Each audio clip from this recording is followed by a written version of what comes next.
Shri Anandamayi Mat ki Jai. That night, while stoking the holy fire, this body asked, "Who is prepared to take the responsibility for preserving the sacred fire?" Shashank Babu offered to do so.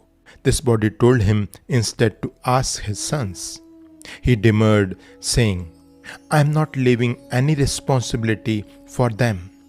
The sons who were present did not go against their father's wishes, and so the holy fire was handed to Shashank Babu, who sat at the site of the puja from that day onwards to do sadhana. Later, he and Kokuni took the responsibility of preserving the holy fire at Shahabag for some time. After some days, it was decided that the sacrificial fire was to be placed in a kund. When the spot was identified, this body told Bholanath to dig a hole there and bring 3 banyan leaves. When the leaves were brought from a nearby banyan tree, her hand spontaneously wrote 3 lines in 3 different languages on each leaf with a piece of charcoal from the fire.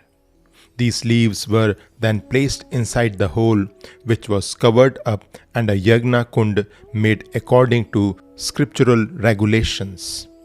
This body had a khayal at that moment that the 3 languages used were those that existed at the very origin of languages. In the worldly sense, Sanskrit clearly appeared to be one of them. This body had never prepared a yagna kund before, but it was learned later that the steps taken were executed exactly as per the tenets of the scriptures.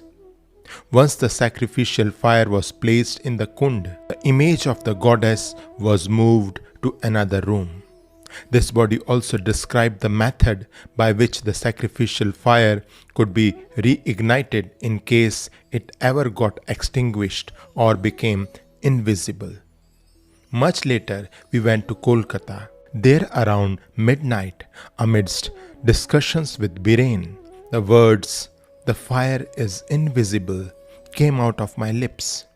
We learned that the fire at the kund had momentarily become concealed.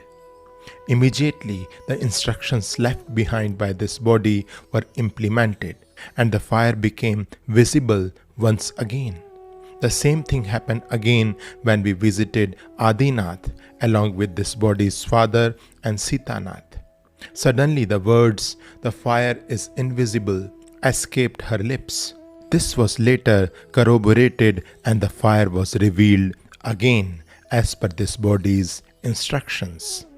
The first time this body saw the Agni, the god of fire, was at Adinath and then again at Kolkata. How beautiful it was! There was this body lying with her head pointing towards the east and her feet towards the ashram, when suddenly a flame coming from the west twisted forward and came to stand by this body like a statue with its front facing the north. She uttered the words, "The fire there is invisible," meaning that the fire in Dhaka had become invisible there, but visible to this body, even though Adinath was a long distance away. Again in Kolkata, the fire appeared in living form as it did on other occasions. So although the fire was invisible to you all, in reality it is manifest all the time, accepting your care in maintaining it. Before coming to Dehradun, in accordance with this body's khayal, nearly 1 lakh oblations were offered to the fire deity. Arrangements were made to preserve the fire in perpetuity with coconut oil lamps, because the fruit of the coconut and its oil seemed the most suitable to this body for this purpose. Scholars later confirmed that these oblations were in accordance with scriptural injunctions. Shri Anandamayi Mat ki Jai.